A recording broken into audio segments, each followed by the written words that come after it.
દાહોદના ધાનપુરાનો Adalwada dam overflow થયો છે। ભારે વરસાદના કારણે ડેમમાં નવા નીરની આવક થઈ છે। ડેમની જળ સપાટી 238 મીટર પર પહોંચી છે।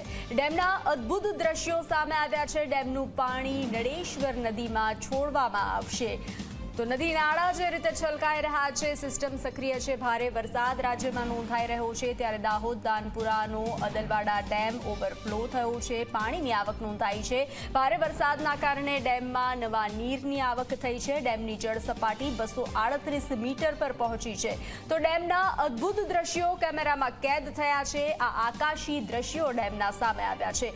ડેમનું પાણી નળેશ્વર નદીમાં છોડવામાં આવશે, તો આસપાસના વિસ્તારને પણ એલર્ટ કરવામાં આવ્યા છે। ધાનપુરાનો અદલવાડા ડેમ ઓવરફ્લો થયો છે, જેના આકાશી દ્રશ્યો, અદ્ભુત દ્રશ્યો સામે આવ્યા છે। ભારે વરસાદના કારણે ડેમમાં નવા નીરની આવક થઈ હતી। 238 મીટર પર સપાટી પહોંચી છે।